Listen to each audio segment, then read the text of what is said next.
പലപ്പോഴും പൃഥ്വിരാജിനെ നിങ്ങളൊക്കെ കൊട്ടിഘോഷിച്ച് ആഘോഷിക്കാറുണ്ട്.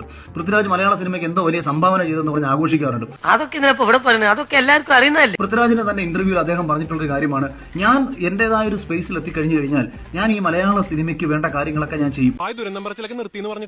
എന്ത് ചെയ്യാനാടാ, ഞാൻ ഇങ്ങനൊരു ദുരന്തനായി പോയി. നാളെ ഇതുവരെ ഒരു പുതിയ തലമുറയിൽപ്പെട്ട ഒരുവിന് വേണ്ടിയിട്ട് 5 പൈസ മുടക്കി ഒരു സിനിമ പോലും നിർമ്മിക്കാൻ താല്പര്യമില്ലാതെ സ്വന്തം കാര്യം മാത്രം നോക്കി ജീവിക്കുന്ന ഒരു നടൻ മാത്രമായിരുന്നു പൃഥ്വിരാജ് അവിടെ. ഞാൻ എന്തെങ്കിലും വിളിച്ചു പറയും. അദ്ദേഹം ചെയ്തിട്ടുള്ള സിനിമകളിലെ നായകൻ മോഹൻലാലാണ്.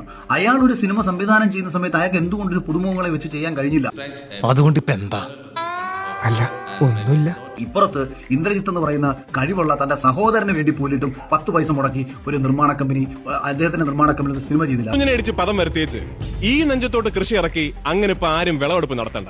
നടക്കുകയല്ല, കുരിശുപള്ളി മാതാവാണ് നടക്കുക. സിനിമകളിലും ഒരേപോലുള്ള ഭാവാഭിനയങ്ങളും കൃത്രിമത്വം നിറഞ്ഞ അഭിനയങ്ങളും നാടകം എന്ന് തോന്നിപ്പിക്കത്തക്ക സംഭാഷണ ഡെലിവറികളും ഒക്കെ തന്നെയാണ് പല. അതിന്റെ അകത്ത് അതാണ് അദ്ദേഹം ഈ ചെയ്തിട്ടുള്ള സിനിമകളും കഥാപാത്രങ്ങളും കണ്ടാൽ കോമാളിത്തരങ്ങൾ എന്ന് തോന്നിപ്പിക്കത്തക്ക കഥാപാത്രങ്ങളാണ് ചെയ്തുകൊണ്ട്.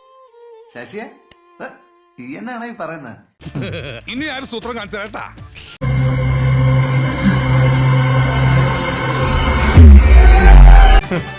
പൂരം കൊടിയേറി മക്കളെ, അങ്ങോട്ട് നോക്കണം.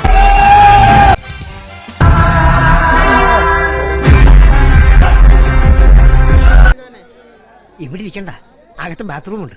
എല്ലാം കഴിഞ്ഞു.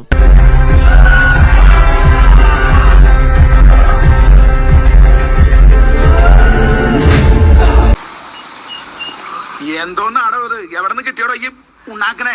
ഒരെണ്ണം കൊടുക്കട്ടെ സാർ. എന്നാ ഞങ്ങൾ അങ്ങ് ഇറങ്ങട്ടെ. ആയിക്കോട്ടെ, സന്തോഷായി.